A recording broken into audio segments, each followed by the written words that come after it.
자, 이번 시간에는 매개 변수의 사용자 정의 어트리뷰트를 사용하는 방법에 대해서 알아보도록 하겠습니다.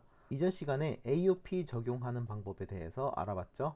만약에 그 강의를 듣지 않으셨으면 반드시 AOP 강의를 듣고 오시길 바라겠습니다. 먼저 최종 결과물을 살펴보도록 하겠습니다. 프록시에다가 어트리뷰트 인터셉터를 추가해 줍니다. 그리고 이제 do something 메서드를 호출할 건데, 첫 번째 매개 변수는 to upper, 그리고 두 번째 매개 변수는 to lower, 그리고 세 번째 매개 변수는 left, 그리고 다섯 자리, 그러니까 좌로부터 5개의 글자를 자르는 어트리뷰트를 만들었어요. 그리고 각 매개 변수는 이렇게 대소문자를 섞어 놓고 여기에는 숫자 문자를 이렇게 넣어 놨습니다.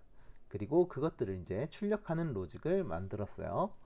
그 상태에서 실행을 해볼게요. 자, 이렇게 어트리뷰트를 이용해서 hello가 대문자로 변경이 됐고 world는 소문자로 변경이 되었어요.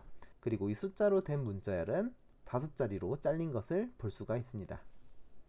이제부터 이것을 같이 해보도록 할게요. 자, 여기에 정의되어 있는 my service에서 이 add 펑션은 지워주도록 하겠습니다. 이제 이 do something에다가 property attribute 시간에 만들었던 어트리뷰트들을 추가를 해볼 거예요. 여기에 매개 변수로 to upper attribute도 추가할 거고요. 매개 변수 이름은 string upper str이라고 해주도록 할게요. 그리고 to lower string lower str. 자, 그리고 마지막으로 left 5 string left str. 이렇게 매개 변수를 만들어 주도록 하겠습니다. 자, 그 다음에 to upper, to lower, left attribute를 매개 변수에서 사용할 수 있게끔 변경을 해주도록 하겠습니다. 자, to upper attribute에다가 attribute usage 비트 연산자로 attribute target 그리고 파라미터를 추가해주면 되겠습니다. 이 부분을 복사해서 나머지 attribute에도 똑같이 적용을 해주도록 하겠습니다. 이렇게 적용을 하면은 매개 변수에 사용된 어트리뷰트의 오류가 사라진 것을 볼 수가 있습니다. 자, 위에 add 메서드 추가한 부분은 지워주도록 할게요. 그리고 do something 부분에다가 대소문자를 섞은 hello world를 넣어보도록 할게요. hello 그리고 world 그리고 left str에다가는 이렇게 숫자를 총 10개를 넣어보도록 하겠습니다. 자, 이제 이 do something 본문을 수정을 해주도록 할게요. thread sleep은 지워주도록 하고요.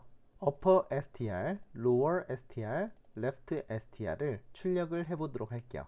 자, 그리고 이전 시간에 추가했던 인터셉터들은 잠깐 지워주도록 할게요. 그 다음에 실행을 해보면은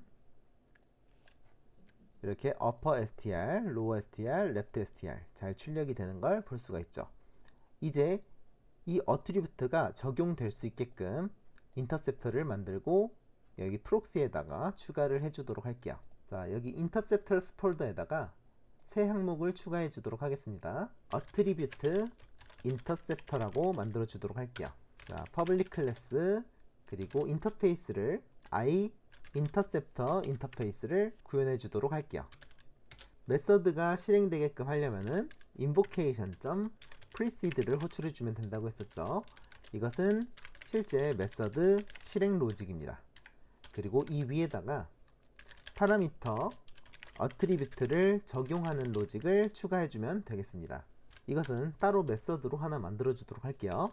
private void process parameters 라고 메서드를 만들어 주도록 할게요. 그리고 매개 변수는 i innovation 이 부분을 복사해서 넣어 주도록 하겠습니다. 그리고 process parameters를 여기에서 이렇게 호출해 주게끔 해줄 거예요. 자, 이제 process parameters를 수정해 주면 되겠습니다. 먼저 메소드의 파라미터들을 가져와 줄 거예요.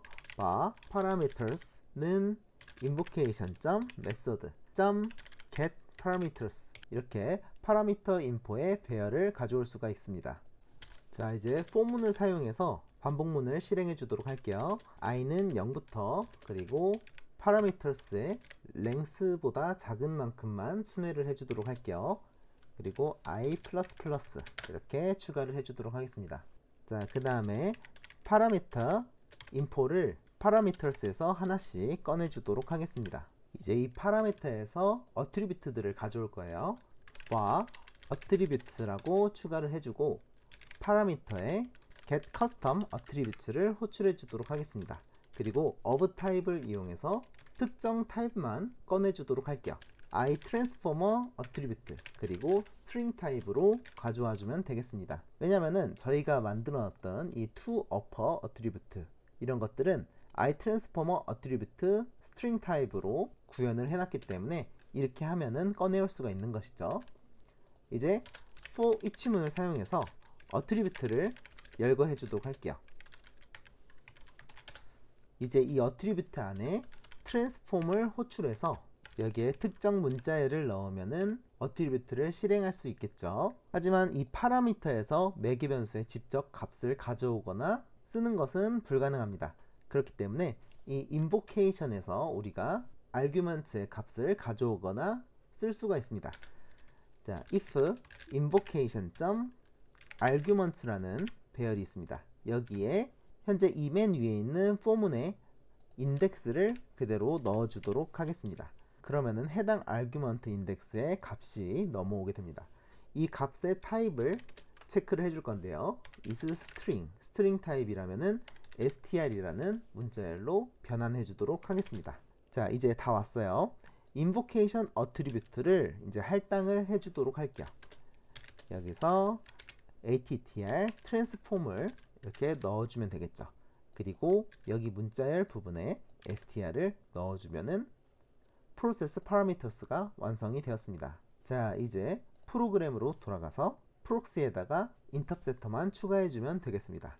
이제 여기에 new attribute interceptor 클래스를 생성해 주도록 하겠습니다. 이제 실행을 해서 결과를 확인해 보도록 할게요.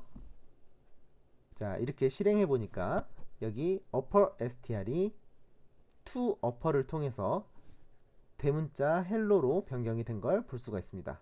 그리고 lower str도 to lower attribute를 이용해서 소문자로 변경된 것을 볼 수가 있죠. 그리고 left 5 이 attribute를 사용해서 총 5글자로 잘린 것을 볼 수가 있었습니다. 자, 이런 식으로 매개 변수에 사용되는 사용자 정의 attribute는 프록시를 이용해서 간단하게 구현할 수가 있었습니다.